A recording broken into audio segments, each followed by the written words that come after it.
It's Monday, December 3rd. Tonight, a visit to Gorges State Park. Next on North Carolina Now. Quality public television is made possible through the financial contributions of viewers like you, who invite you to join them in supporting UNC TV.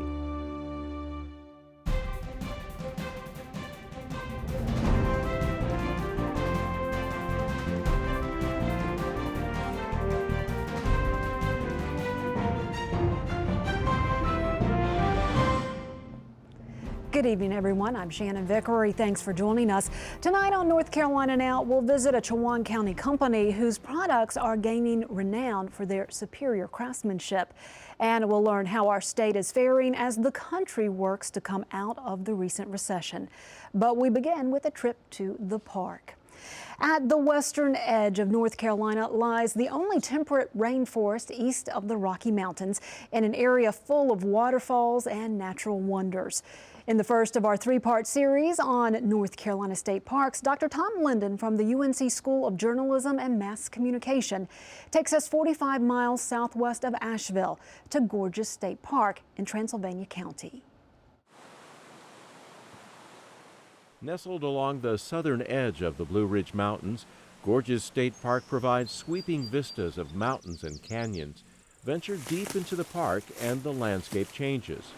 You see water, lots of it, flowing down crevices and cliffs, collecting in streams, providing moisture to plants and animals. All that water makes the area a temperate rainforest. That's right, a rainforest in the mountains of western North Carolina. That water ends up in waterfalls like this one that draw thousands of visitors annually to the park. Heavy rains power these falls.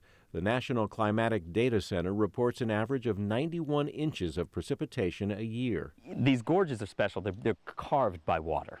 Water is at their heart. And water is key to the way that they function.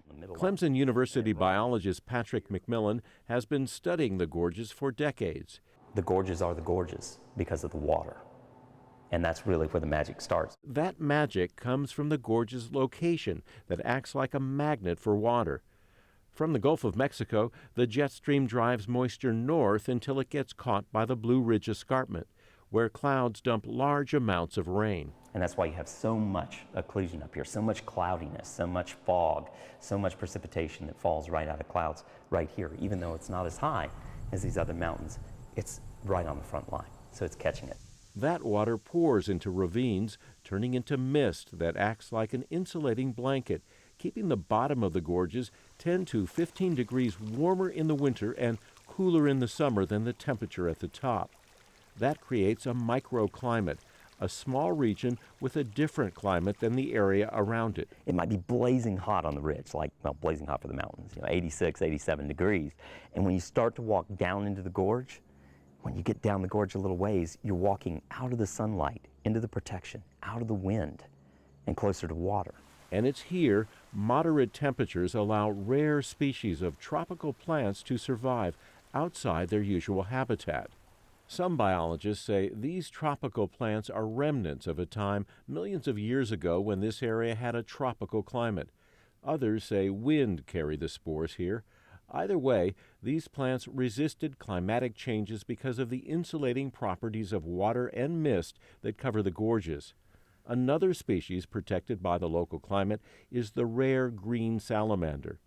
Inventory biologist for North Carolina State Parks, Ed Corey, and his team are searching for them as part of an annual survey. The rock outcrops and enough of the crevices and the conditions are just right for this animal to be living here and have been living here. Corey says the salamander tells us a lot about the environmental health of the area. Green salamanders could be very responsive to climate change, so any increase in temperature and dryness could actually be a negative impact on green salamanders and other salamanders as well.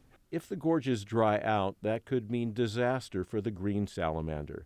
The Gorges area, along with the entire state, experienced severe droughts in 2007 and 2008 when water flow in streams and rivers hit a 110-year low. And one of the really long-term concerns that we have right now about the gorges and keeping it functioning as this sort of reserve, this crucible of life, is that lately we haven't even been coming close to approaching this average. There's no guarantee the average of 91 inches of precipitation a year will continue, but rangers can protect the park's habitats and wildlife. That's been a goal of Park Superintendent Steve Pagano for years. There's 146 rare, threatened, or endangered species in western North Carolina, and we have 46 of them housed here at the park. We knew what was here on what natural resources we had to protect. A lot of the plant species and animals we have here on the escarpment are dependent on the topography and the rainfall, the temperate rainforest that we have here. Now think about how important it was for the state of North Carolina to acquire this land that has served as such a crucible of life in the past for the future.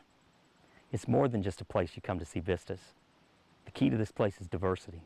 The diversity of life, it's a diversity of activities, it's a diversity of opportunity for the people of North Carolina and for life, for eons into the future. That diversity of life depends on abundant rainfall. Like so many areas of the planet, the fate of the gorges may hinge on what happens to its unique climate in the coming decades. This report was produced by students in UNC's Medical and Science Journalism program. Tomorrow night, we'll look at how an exotic plant is invading the Eno River in part 2 of our series on North Carolina state parks.